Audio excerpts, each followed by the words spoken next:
పొద్దుటూరు పట్టణంలో మధ్యతరగతి పేదల కోసం నిర్మించిన టిడ్కో ఇళ్లను ఈ రోజు కూల్చివేయడం జరుగుతా ఉంది. ఇప్పటికీ దీని మీద 4136 ఇళ్లు శాంక్షన్ చేసినారు. అక్కడ టిడ్కో వాళ్ళు కట్టణ మొదలు పెట్టిన తర్వాత 4072 ఇళ్లు రద్దు చేయడం జరిగింది. కానీ ఈ రద్దు అనేది చేయాల్సినంత అవసరం ఏమొచ్చింది?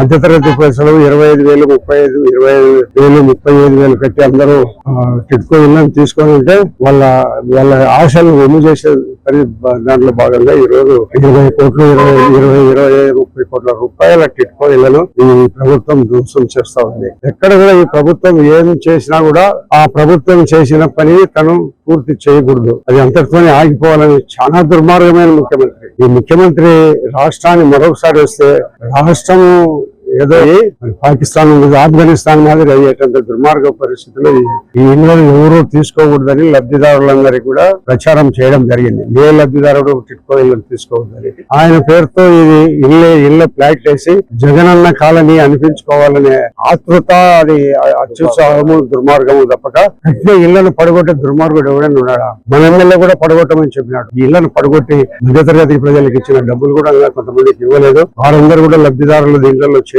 ఉన్నారు. ఇప్పటికీ వాళ్ళను ఏమాత్రము వాళ్ళను సంప్రదించకుండా లబ్ధిదారులు తీసుకోవద్దు, నేను 2 సెంట్ల భూమిలో ప్రతి ఒక్కరికి ఇల్లు కట్టించి బియ్యం చెవులు నీకు ఇస్తాను, అట్లా ఇయ్యలేనప్పుడు 2024 ఎన్నికల్లో నేను పోటీ చేయనని చెప్పిన మన రాజమల్లి శివప్రసాద్ రెడ్డి ఇప్పుడు మళ్ళీ నామినేషన్ వేసినాడు. నువ్వు ఎట్లా వేసినావు ఎమ్మెల్యే? కాబట్టి మే 13వ తేదీ జరిగిన ఎన్నికల్లో ఇతన్ని ప్రజలు పాతాళానికి తొక్కేసిన తప్పక మళ్ళా ఒకసారి రాష్ట్రంలోకి రానియకుండా ఇంత దుర్మార్గమైన ప్రభుత్వాన్ని ఎటువంటి పరిస్థితుల్లో ప్రజలు ఎన్నికల్లో ఓటు లేకుండా దాన్ని ఓడించాలని కోరుతున్నాం.